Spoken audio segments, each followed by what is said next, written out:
नमस्कार. महाराष्ट्र लाईव्ह मध्ये आपलं स्वागत. मी रेश्मा फडतरे. तळेगाव दाभाडे परिसरात 10 ऑक्टोबर 2025 रोजी पोलीस असल्याची बतावणी करून एका ज्येष्ठाचे सोने लुटल्याची घटना घडली होती.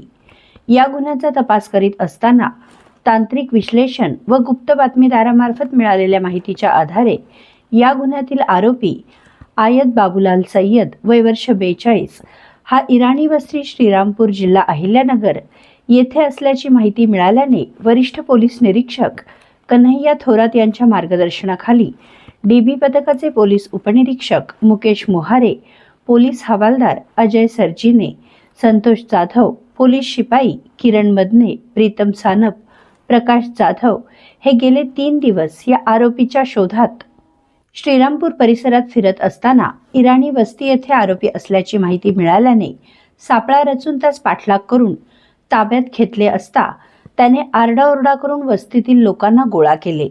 या 25-30 जणांनी पोलिसांना घेरून त्यांच्यावर हल्ला केला व त्यात पोलीस शिपाई किरण मदने यांच्यावर कोयत्याने वार झाला असता पोलीस उपनिरीक्षक मुकेश मोहारे यांनी या हिंसक जमावाला शांत करण्यासाठी हवेत गोळीबार केला.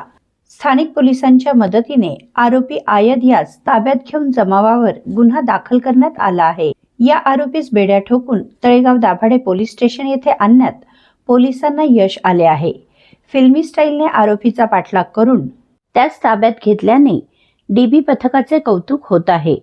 वेळप्रसंगी आपल्या जीवाची पर्वा न करता आरोपीला बेड्या ठोकणाऱ्या या पोलिसांचे कार्य खरंच कौतुकास्पद आहे. सदरची कारवाई पोलीस आयुक्त विनयकुमार चौबे, सहाय्यक पोलीस आयुक्त शशिकांत महावरकर, अप्पर पोलीस आयुक्त सारंग आव्हाड, अप्पर पोलीस आयुक्त बसवराज तेली, पोलीस उपआयुक्त परिमंडळ 4 श्वेता खेडकर, सहाय्यक पोलीस आयुक्त सचिन कदम, सहाय्यक पोलीस आयुक्त बाळासाहेब कोपनर यांच्या मार्गदर्शनाखाली करण्यात आली आहे. आपल्या परिसरातील घडामोडी जाणून घेण्यासाठी महाराष्ट्र लाईव्ह सबस्क्राईब करा व बेल आयकॉन प्रेस करायला विसरू नका. धन्यवाद.